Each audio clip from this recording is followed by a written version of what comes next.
믿음의 용기라는 제목으로 하나님의 말씀을 증거하도록 하겠습니다. 나오미가 모압에서 베들레헴으로 돌아올 때만 해도 자신의 삶을 긍정적으로 보기란 쉽지 않았습니다. 왜냐하면 귀의 땅 모압에서 나오미는 모든 것을 잃었습니다. 또 비참한 모습으로 고향 땅에 돌아왔기 때문입니다.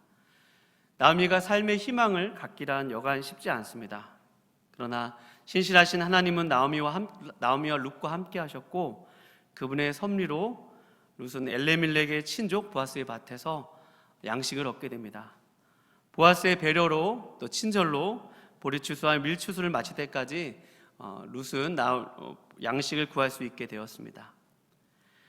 오늘 본문은 삶의 힘을 얻은 나오미가 가장 소원하고 있고, 지금 이 순간에 가장 그렇게 되었으면 좋겠다, 가장 꼭 필요한 일이다라고 여겨지는 부분들을 결단하고 실행하는 그런 이야기입니다. 나오미가 그토록 바라던 일이 어떤 일이었는지 오늘 본문 말씀을 통해 확인하도록 하겠습니다. 오늘 본문 1절 말씀에 보면 룻기 3장 1절 말씀, 룻의 시어머니 나오미가 그에게 이르되 내 딸아 너를 위하여 안식할 곳을 구하여 너를 복되게 하여야 하지 않겠느냐 라고 나오미가 룻에게 이야기하고 있는데요, 여기서 안식할 곳이라는 단어는 이것은 원어적으로 의미가 결혼에 대한 의미입니다. 그러니까 룻기 1장 9절 말씀에서도 여호와께서 너희에게 허락하사 각기 남편의 집에서 위로를 받게 하시기를 원하노라 했을 때 그 위로와 여기는 안식이 같은 어원인데요, 그것은 남편의 집에서 안식, 쉼, 그러니 가정을 다시 이루는다는 그런 의미입니다. 나오미가 룻을 통해서 간절히 원하는 그런 것이 있었는데, 그것은 바로 룻이 다시 가정을 갖게 되는 그런 일이었습니다.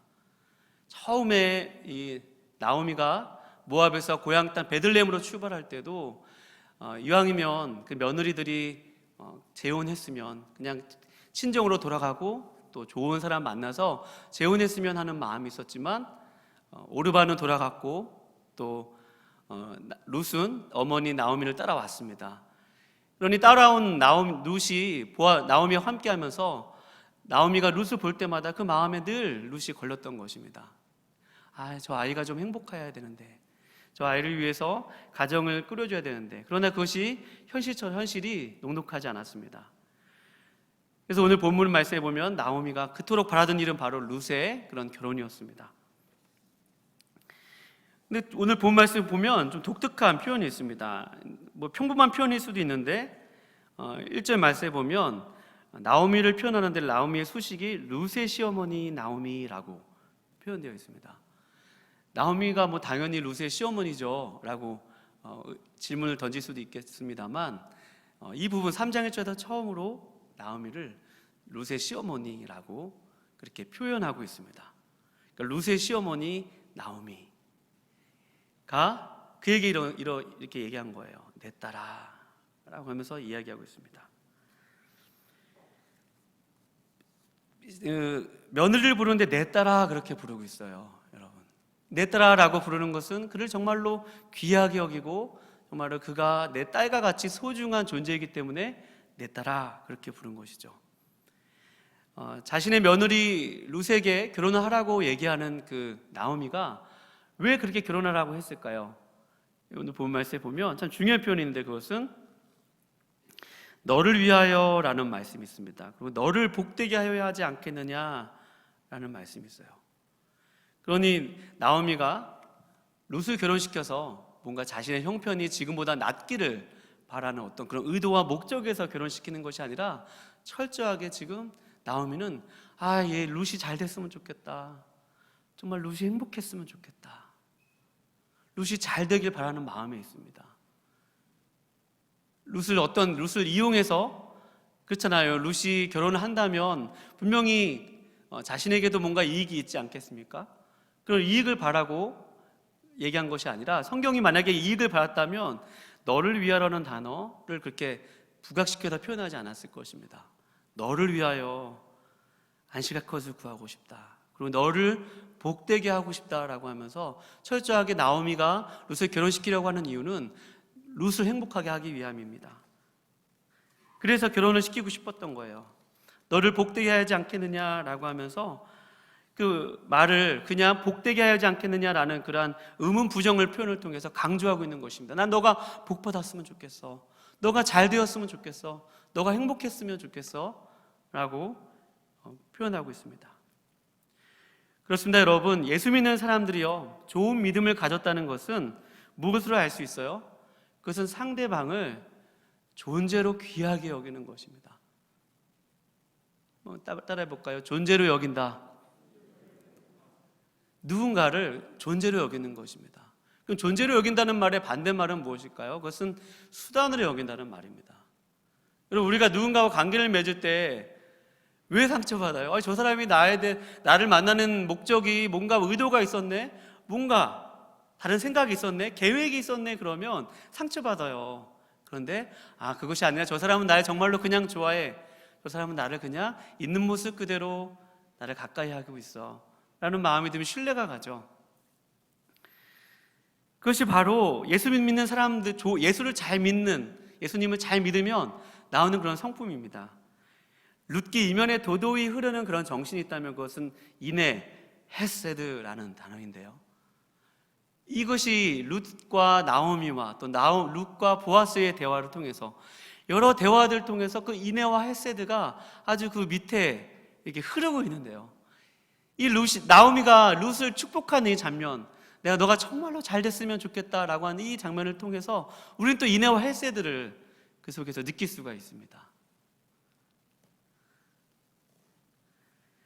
식량이 없어 힘들 때도 누군가의 밭에 가서 양식을 구해오겠다고 한 것도 룻이 먼저 얘기했지 나오미가 구해오라고 얘기하지 않았습니다. 룻은 철저하게 어머니를 사랑하는 마음에 룻도 나오미를 사랑했지만, 나오미도 룻을 바라볼 때 그냥 딸같이 귀하게 여기는 마음으로 그의 존재 자체를 귀하게 여겼습니다. 나오미가 며느리 룻이 안식할 곳 결혼하기 원하는 이유는 이처럼 자신을 위해서가 아니라 며느리를 위해서였죠. 이내란 이렇게 누군가를 그냥 존재로 대하는 것이고, 그 사람이 나에게 아무런 이익이 되지 않고 나에게 아무런 이용 가치가 없어도 그냥 그 사람을 있는 모습 그대로 받아주고 사랑하는 것입니다. 그것이 인애고 그것이 자비입니다. 하나님의 형상대로 지음받은 우리가 우리의 본성이 타락했다는 그 증거가 어디 있습니까? 그것은 누군가를 대할 때 분명 나는 그 사람에게 사랑으로 대한다고 하지만 그 동기를 추적해보면 나를 위할 때가 참 많아요. 드라마 같은 데서 남자 배우와 여자 배우가 막 대화를 하다가 갑자기 여자 배우가 우리 이제 헤어져 그럴 때 있잖아요. 왜 내가 너를 얼마나 사랑하는데 헤어지자는 거야? 라고 얘기하면 여배우가 가끔 그런 얘기 할 때가 있죠. 그래, 너 나 사랑하는 거 알아. 그런데 너가 사랑하는 거는 나를 사랑하는 너를 사랑하는 거야 라고, 이게 또 대사가 생각이 나더라고요. 우리 누군가를 사랑한다고 해도 그 사람을 사랑하는 것을 빙자해서 나를 사랑할 때가 더 많죠. 그것이 우리의 본성이 타락했다는 그런 증거입니다. 하지만 여러분과 저는 예수님을 믿는 사람이죠. 여러분, 하나님의 은혜가 있는 사람입니다. 그렇다면 여러분과 제가 하나님의 은혜가 있다면, 나를 그렇게 있는 모습 그대로 받아주시고 죄인된 우리를 사랑해 주시는 그 하나님의 은혜가 있다면 여러분과 저도 그 은혜를 사실 수 있기를 축원드립니다. 내 안에 그러한 본성이 있다는 것을 의식하는 겁니다. 그래, 나는 완벽한 사람이 아니지.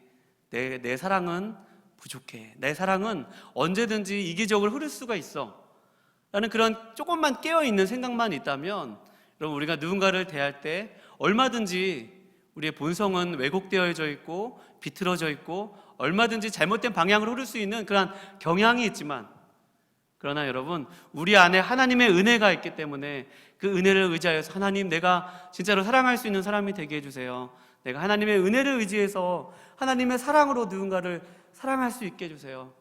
그런 마음으로 나에게 가장 가까운 사람들을 그런 하나님의 눈으로 바라보실 수 있기를 주님의 이름으로 축원드립니다.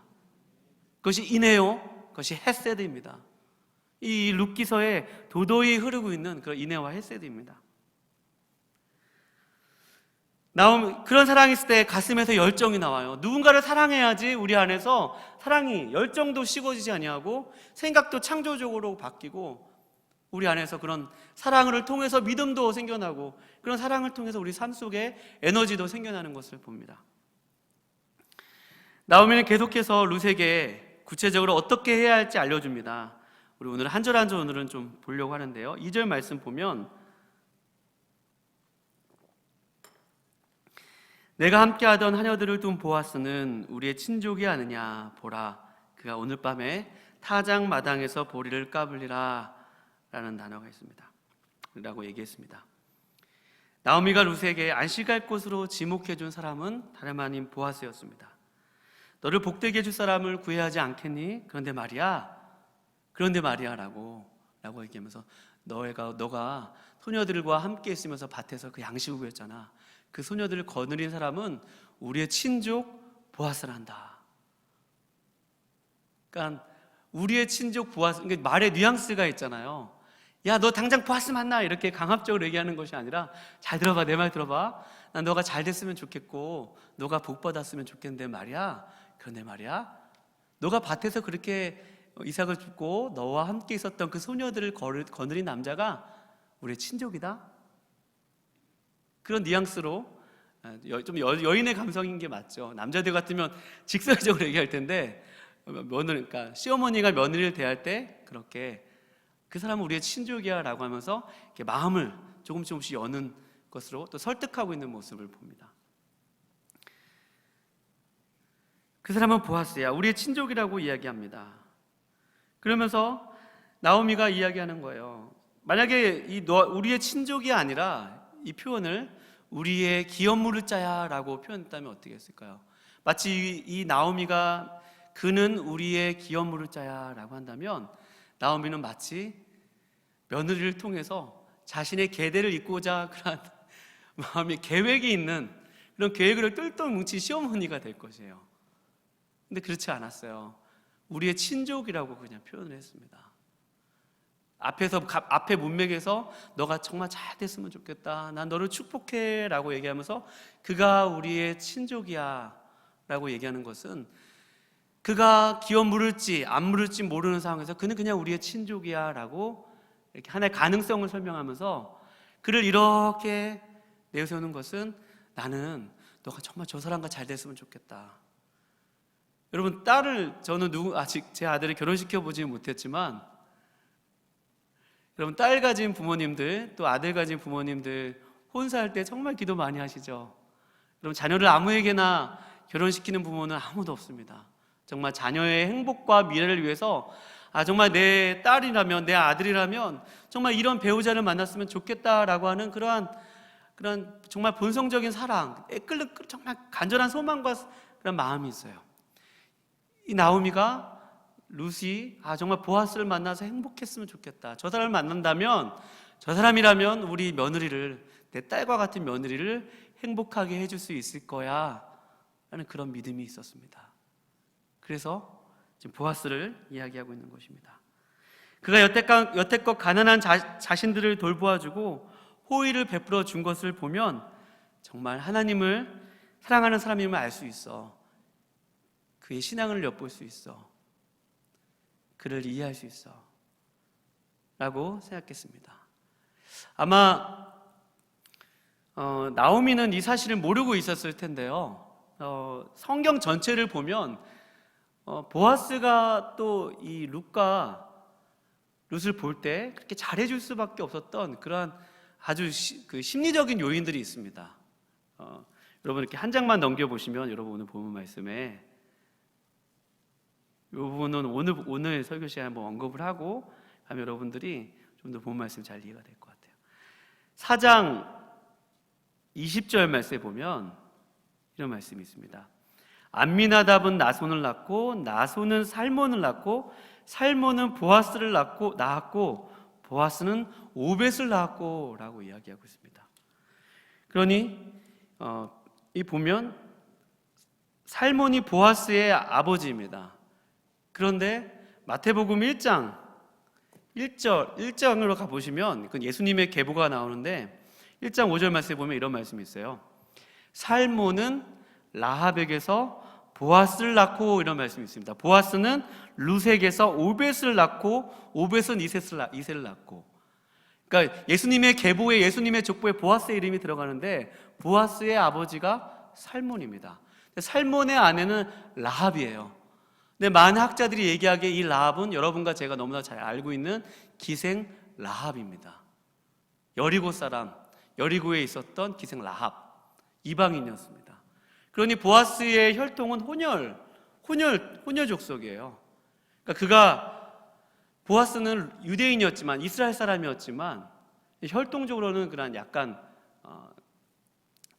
혼혈 계통이었습니다. 그러니 모압에서 온 그 소녀 룻을 보았을 때 그 마음 가운데 측은지심이 생기는 것은 심리적으로 봤을 때 얼마든지 타당한 일입니다. 그가 룻에게 곡식을 주고 그에게 잘해주었던 것이 뭐 나이 많은 남자가 젊은 여자를 보고 그런 이성적인 호감에 끌려서 그렇게 행동한 것이 아니라, 이 룻기를 새롭게 보는 많은 신학자들의 견해가 아마도 보아스가 저 모압에서 온 여인을 봤을 때 자신이 얼마나 그 혼혈아로서 얼마나 살아오면서 성장 과정 속에서 얼마나 많은 서러움을 당했겠어요. 피부색도 조금 다르고 생김새도 다르고, 그런 자신이 이방인 이스라엘 사람으로 있었지만, 그러나 보아스도 어머니 쪽으로 봤을 때, 모계 쪽으로 봤을 땐 완전한 이스라엘인은 아니었기 때문에 아마도 측은지심이 생겼다라고 하는 것이 이렇게 학계에서 많이 주장되고 있습니다. 저도 거기에 많은 공감과 지지를 충분히 보낼 수 있습니다. 왜냐하면 이 정경적으로 봤을 때도, 이 성경 전체적으로 봤을 때도 이 보아스의 계보에 대해서 분명히 예수님의 계보에 대해서 언급하는 것으로 보아서 얼마든지 성경적으로 추측할 수 있는 그런 대목입니다. 다시 본문으로 돌아와서, 그런 보아스야, 그러면 너를 잘 해줄 수 있을 거야. 그러면 너를 행복하게 해줄 수 있을 거야. 나오미는 그가 혼혈인지 아닌지는 알 수는 없으나, 그러나 보아스, 그가 그렇게 가난하고 소외된 이웃들에게 밥 모퉁이를 내어줘서 이렇게 이삭을 죽게 하고 너에게 친절과 배려를 베풀고 또 많은 사환을 거느린 유력한 사람이라면 너를 행복하게 해주고 너를 진심으로 대할 수 있을 거야. 그래서 보아스를 추천합니다. 이렇게 나오미가 룻에게 보아스를 추천하는데, 나오미는 보아스가 기업 물을 자에 우선순위 있지 않았다는 것도 알았습니다. 그러나 그저 룻이 잘 되었으면 하는 마음에 그렇게 추천한 것입니다.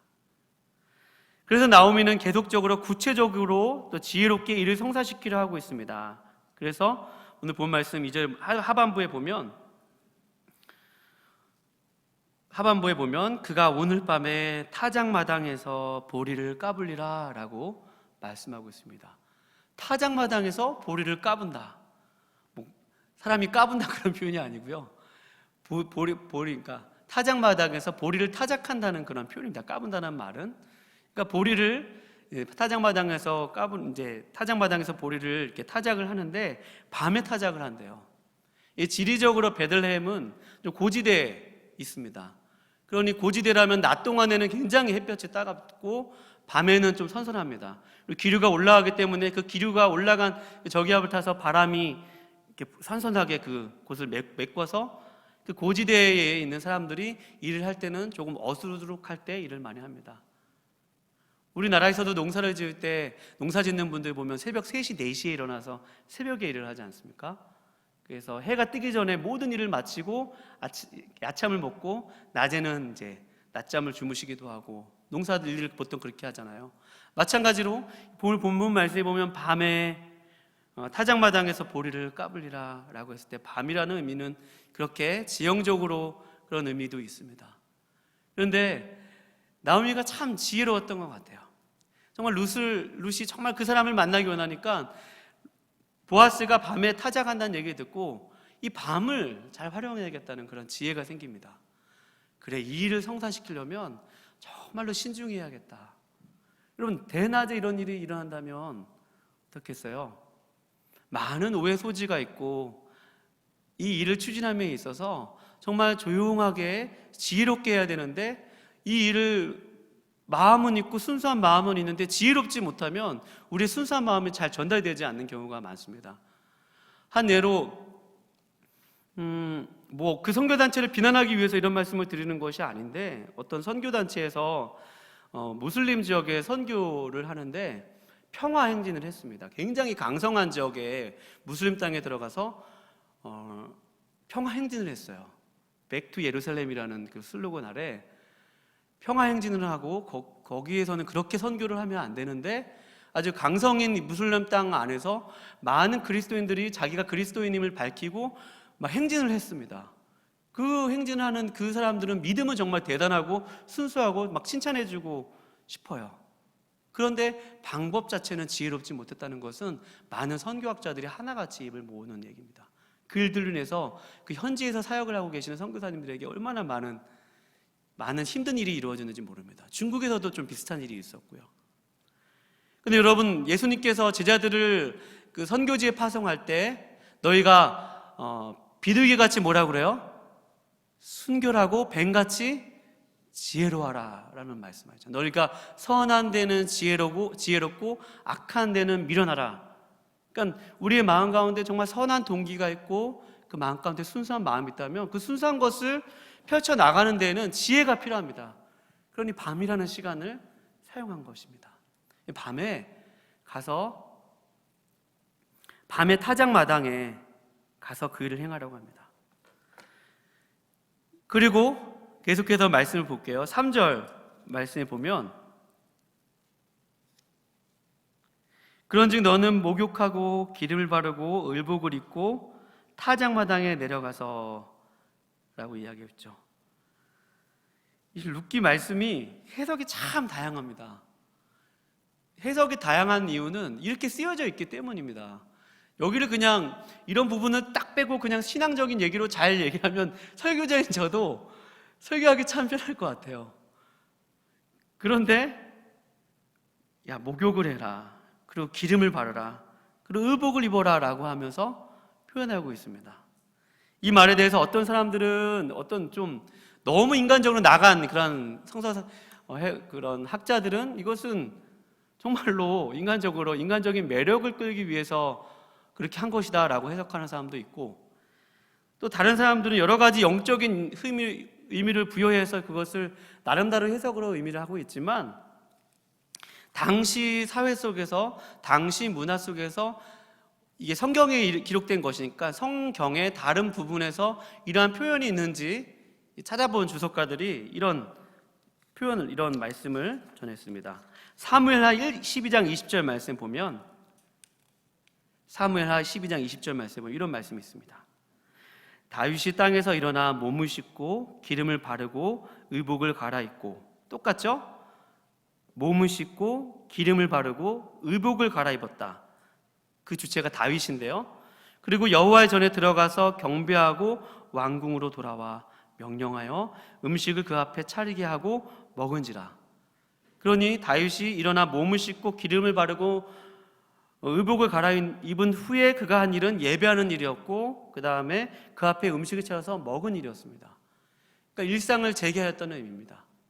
그러니까 이것은 앞에서 무슨 일이 있었냐면, 다윗이 우리아의 아내였던 밧세바를 범한 후에 밧세바가 임신하여서 아기가 생겼는데 여호와께서 그 아기에게 병을 주셨습니다.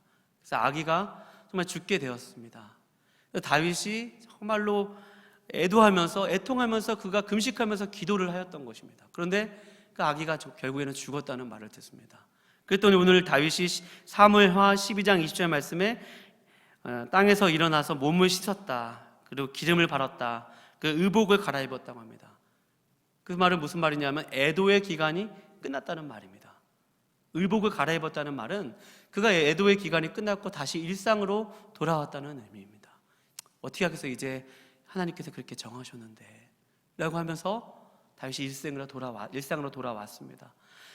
그런 어떤 그 당시의 언어적 습관의 관용의 표현으로 본다면, 너가 그렇게 몸을 씻고 기름을 바르고 그리고 의복을 입어라, 그 말은 너가 그 사람에게 성적으로 그런 매력을 끄는 모습으로 그 앞에 서라라는 그런 말보다는 너가 과부로서 애도의 기간이 끝나고 내가 결혼할 준비가 되었고 내가 일상을 사는 그런 사람임을 옷으로서 표현해라. 그런 의미가 더 성경적입니다. 더 설득력이 있습니다. 그러나 그렇게 해석을 하던 이렇게 해석을 하던 그러나 그 의미 자체는 그런 묘한 뉘앙스 상상을 불러일으키는 것은 사실입니다. 그런데 룻기서 결말을 보면 룻과 보아스가 얼마나 그들이 하나님을 사랑하고 신앙을 가진 사람들임을 아주 극명하게 더 그들의 말과 행동 속에서 그들의 행한 결정들 속에서 이런 표현들이 그런 것이 아니었구나라는 것을 뒤에 보면 이 긴장감이 다 해소가 됩니다. 우리가 아직 거기까지 나아가지 않았지만 그러나 이 표현이 어떻게 하든지 간에 그런 의미가 있습니다. 그리고 또 계속해서 이야기합니다. 그의 발치 이불을 들어라. 여기서 발치라고 표현된 말은 어원적으로 레겔이라는 말이 있습니다. 레겔. 그 말은 남성과 여성의 여기서도 굉장히 도발적인 표현이 나오는데 성기라는 의미가 있습니다. 그런데 그 발치를 들어라 그 말은 여러분과 제가 만약에 이 말을 발치를 들어라는 말이 레겔 이 원어적으로 그냥 문자적으로 정말 나오미가 룻에게 그런 행동을 시켰다면 그것은 시어머니 나오미가 룻에게 정말 스캔들을 조장해서 그런 일을 하도록 꾸미는 것밖에 되지 않습니다.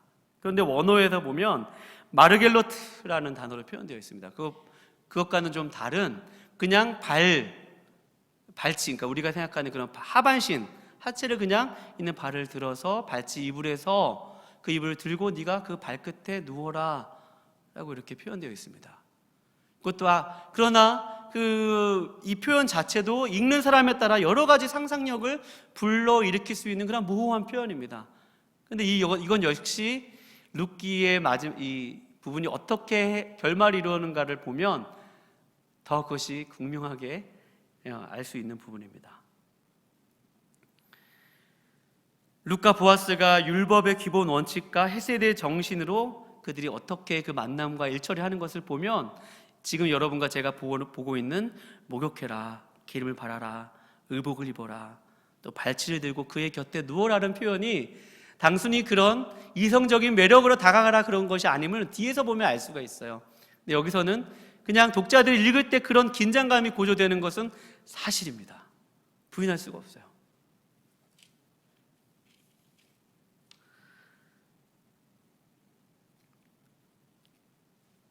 발치에 눕는 것을 어떤 학자들은 이렇게 해석한 사람도 있습니다. 보호를 요청하는 겸손한 청원자의 자세를 보이라 라고 해석하는 사람도 있습니다. 저는 이 부분도 많은 타당성이 있다고 봅니다. 여러분 한번 생각해 보시기 바랍니다. 룻이 밤에 잠을 자려고 하고 있는 보아스가 이렇게 자려고 하고 있는데 갑자기 누군가 이렇게 발에 걸릴 수 있지 않습니까?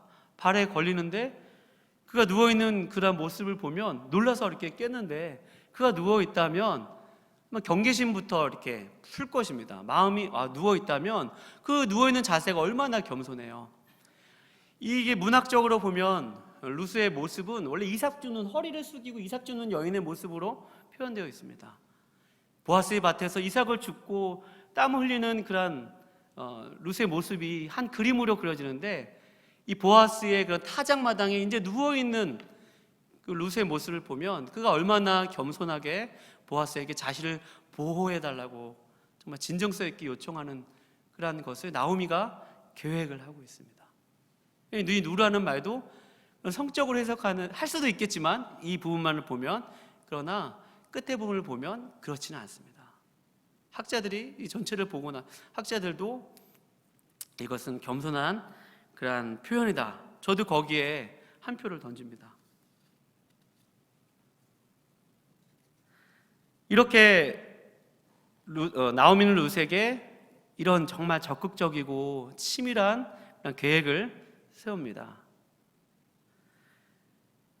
만약 여러분 나오미가 룻에게 요청한 것들이 뜻대로 되지 않는다면 어떻게 될까요?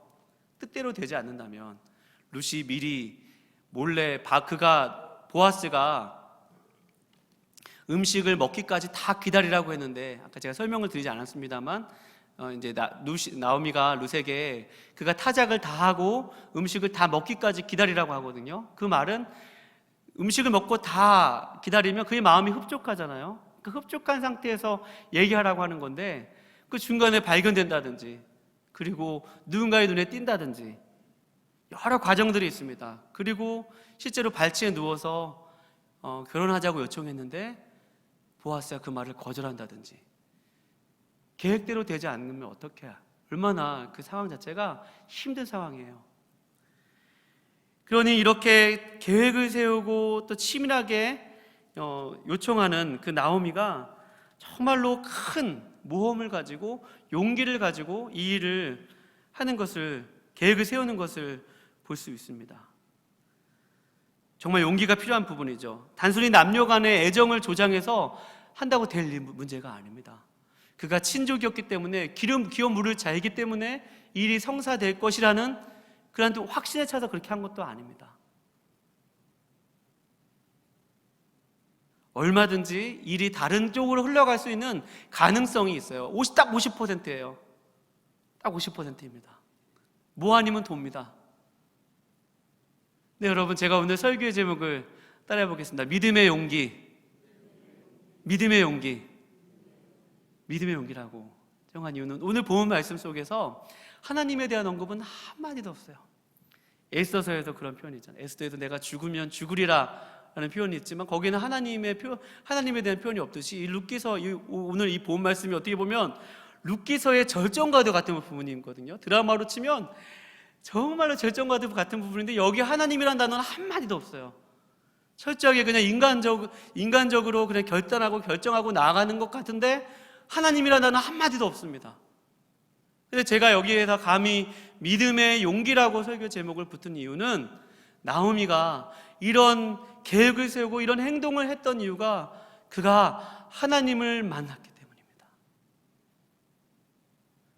나를 나오미라고 부르지 마. 나를 기쁨이라고 부르지 마. 나는 마음이 슬픈 여자야. 나는 마라야 라고 고백할 수밖에 없었던 나오미가 자신은 마치 하나님께 저주를 받아서 하나님께 버림받아서 자신의 남편도 죽고 자기의 두 아들도 죽는 그러한 철저하게 비련하고 가련한 여인이었던 그 나오미가 고향 땅 베들레헴에 들어와서 하나님의 손길을 만납니다. 마치 여호와의 날개 아래 이렇게 보호를 받는 그러한 새끼들처럼 하나님께서 이렇게 날개를 쭉 펴서 자신의 새끼를 이렇게 모으고 안고 계시는 그러한 모습처럼 하나님이 그들을 꼭 안고 계신 것들을 나오미가 경험합니다. 하나님의 섭리로 보아스의 밭에 가게 되고 자신의 친족, 그 남편의 엘리멜렉의 친족이었던 보아스의 밭에 하나님의 섭리로 가게 되고 그가 양식을 주는 그것을 듣고 나서 나오미가 하나님이 나와 함께 하시는구나. 하나님이 내 인생을 포기하지 아니하시고 내 인생 가운데 여전히 함께 계시는구나. 그런 고백을 한 후에 오늘 3장의 이야기가 기록되어 있습니다. 그러니 이전에는 말하라고 보면서 삶을 다 포기하고 삶의 절망과 아무런 앞이 보이지 않는 칠흑같이 캄캄한 어둠 속에서 그냥 납작 엎드려서 아무 힘도 없었던 나오미가 오늘 본 말씀에 보면 태도가 완전히 180도 바뀌어요. 그가 그런 하나님을 만나지 않고 이런 태도를 취하면 나오미의 성격은 정말로 좀 연구해 볼 필요가 있을 것 같아요. 2장에서 나를 나오미라 부르지 마라, 말하라고 불러라 하면서 깊은 절망에 있었던 나오미가 갑자기 이렇게 적극적으로 계획을 세우고 삶의 열정과 에너지가 어디서 나왔겠어요? 그것은 그가 하나님을 만났기 때문입니다. 하나님이 그와 함께 계셨으면 여러분 믿으시기 바랍니다. 나오미가 하나님을 만났어요. 그래, 하나님이 나와 함께 계시지. 나와 여전히 함께 계시지. 그렇다면 내가 하나님의 약속을 생각해야겠다. 그래, 하나님이 나의 친족, 나의 남편의 친족 엘레멜렉을 만나게 하셨다는 것은 하나님의 율법에 민수기에 기록되어 있던 기업 물을 자의 율법이 나에게 손짓을 하는구나. 그렇다면 그가 그런 가능성이 있다면 또 그가 그렇게 좋은 사람이라면 내 딸과 같은 이 룻을 저 사람에게 맡겨도 좋겠다. 그런 마음에 좋은 마음이 있었고 그런 마음에 간절함과 소원과 확신이 있었고 그렇다면 이제 내가 믿고 붙들고 신뢰해야 될 것이 무엇인가? 그것은 하나님의 약속밖에 없다. 하나님의 말씀밖에 없다. 그런 말씀을 주신 하나님이시라면 그 말씀이 되게 하시는 분도 하나님이시다라는 그런 믿음을 가지고 이 나오미가 아주 지혜롭게, 은밀하게, 치밀하게 이런 계획들을 세워서 제안을 한 것입니다. 최근에 그 유명했던 기생충이라는 영화에 보면 우리 유행어 있잖아요. 너도 계획이 있구나. 뭐 그런 유행어 한동안 유행했잖아요. 그런 원래부터의 그런 의도적인 계획이 아니라, 인간적인 계획이 아니라, 이 계획은 내 삶이 정말 하나님 앞에서 무가치했고 절망적이라고 여겼던 한 사람이 자신의 삶 가운데서 정말 작은 바람처럼 주님께서 조금씩 손짓하시고 날개짓하시고 조금씩 이끄시는 그 손길을 보면서 자신이 그 서 있는 삶의 자리에서 이렇게 한 발자국 내딛는 것입니다. 당장 나의 삶이 손바닥 뒤집듯이 바뀌지 않더라도, 정말 나의 삶이 갑자기 바닥에서 갑자기 높은 곳에 올라서지는 않더라도, 그러나 조금씩 하나님과 함께 나의 삶을 이렇게 하나님이 행하신 가운데 내가 조금씩 하나님과 한 걸음 걷고자 하는, 어떻게 보면 우리의 일상과 가장 닮아 있는 그런 모습으로 오늘 나오미가 이렇게 믿음으로 그 길을 걷고 있는 것입니다. 그러니 용기가 필요하죠. 이 부분은 딱 50%의 확률 속에서 용기가 필요한 부분인 것입니다. 그러나 그 용기의 출처와 기원은 하나님에게서 있습니다. 여러분 함께 고백해 볼까요? 믿음은 100% 하나님의 은혜고 100% 인간의 순종이다. 이것은 믿음에 대한 굉장히 중요한 믿음의 정의인데요. 믿음은 100% 하나님의 은혜가 임하고 하나님께서 시작을 하시고 하나님이 원인이 되셔서 우리의 믿음을 주시는 분도 하나님이시지만, 그러나 그 믿음대로 사는 것은 여러분과 저의 몫임을 여러분 믿으시기 바랍니다. 내가 믿음대로 살아야 돼요. 내가 직장에서, 내가 삶의 현장 속에서 내가 살아야 돼요. 내가 그 믿음의 몫을 감당해야 됩니다. 책 제목에도 그런 제목이 있잖아요. 아무것도 하지 않으면 아무 일도 일어나지 않는다. 그러니 이 나오미가 지금 삶에 있는 자리에서 정말 아무 일도 하지 않으면, 아무것도 하지 않으면 아무 일도 일어나지 않습니다. 그러나 그래, 하나님이 나의 삶에 함께 하신다면, 그래, 요만큼 한 발자국 내딛어 보자. 거절당할 수도 있지만, 그러나 하나님이 함께 해주실 거야. 내 딸과 나를 붙들어 주실 거야 라는 그런 믿음으로 오늘 본 말씀 보면 4절 하반부의 말씀, 이런 말씀이 있습니다. 그가 내 할 일을 내게 알리라 하니, 그가 내 할 일을 내게 알게 하리라. 굉장히 이렇게 열어두고 있죠. 그가 내가 할 일을 알게 할 거야. 그가 할 거야. 저는 이 표현에, 이 그라는 표현에 굉장히 언어에 이 그라는 묘한 뉘앙스가 있다고 그래요. 그라는 단어가 보아스도 되지만, 여러분 그런 단어가 생각하기에 하나님이 하실 거야. 보아스를 통해서 하실 거야. 그런 믿음이 있습니다. 로마서 10장 10절 말씀에 보면 이런 말씀이 있죠. 사람이 마음으로 믿어 의에 이르고 입으로 모하여서 시인하여 구원에 이르느니라 라고 있습니다. 믿음의 사람들은 언제나 그 입술의 고백이 여러분 믿음으로 해야 되면 여러분 믿으시기 바랍니다. 나는 마음으로 믿는다고 하고 뭐 다 하나님을 믿는다고 하면서 입으로 늘 부정적으로 얘기하는 사람도 있잖아요. 근데 그건 정말 말대로 돼요. 하나님이 다 듣고 계십니다. 정말 하나님이 다 듣고 계세요. 여러분 우리의 입술로 선포하는 것이 굉장히 중요합니다. 그리고 또 5절 말씀에 보면 이러한 어머니의 제안에 룻이 어떻게 반응해요? 우리 5절 말씀 다 같이 한번 읽어볼게요. 시작. 룻이 시어머니에게 이르되 어머니의 말씀대로 내가 다 행하리이다 하니라.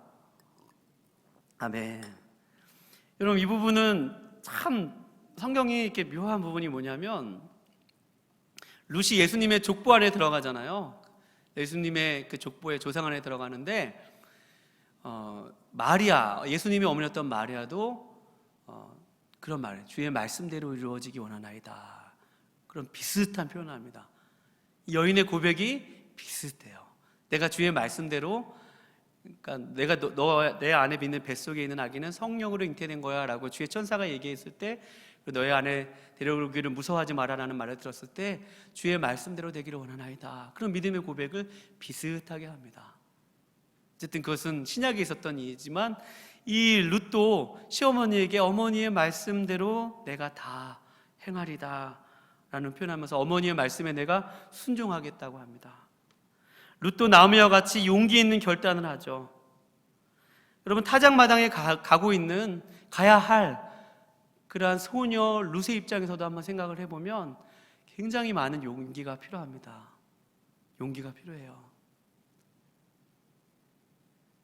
정말 저 남자 곁에 누웠는데 저 사람이 나를 발로 찬다거나 정말 나를 싫어하면 어떡하지? 뭐 하는 거냐고 여기서 그렇게 얘기한다거나, 또 정말로 불미스러운 일이 일어나면 어떡하지? 그가 사실 기업 물을 자라는 것은 인생을 책임져야 되는 일입니다. 단순히 한 부부로서의 인생만 책임져야 하는 것이 아니라 어머니 나오미에까지도 책임져야 하는 것입니다. 기업을 물은다는 것은 보아스의 이름으로 그 아내를 맞이하는 것이 아니라 나오미의 남편이었던 엘레멜렉의 그 계보로 내가 이 사람을 받아들인다는 희생과 그러한 책임이 따르는 일입니다.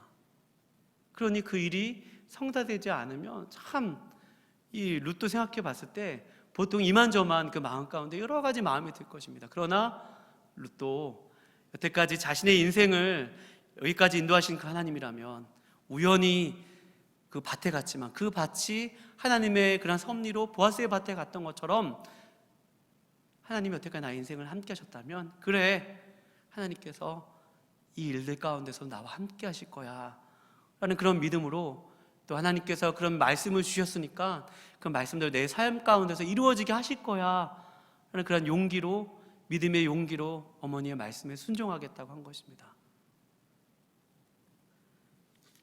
따라서 여러분과 저의 가운데서 여러분 하나님의 은혜를 받은 그런 삶의 경험이 있으십니까?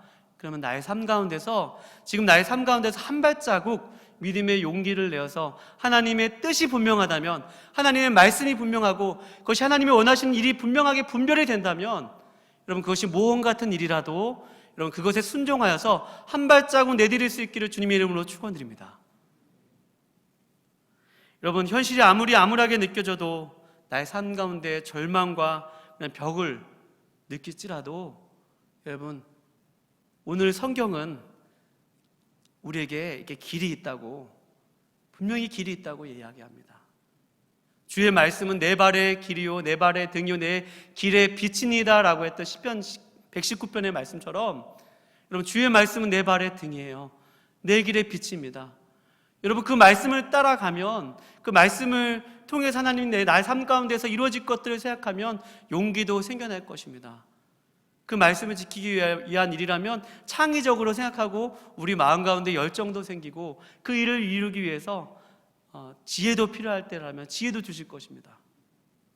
여러분 나의 삶이 앞과 뒤가 막히고 좌우가 막힌 것이 그런 삶을 걷고 있는 여러분과 저라면, 여러분 하늘을 바라보실 수 있기를 주님의 이름으로 축원드립니다.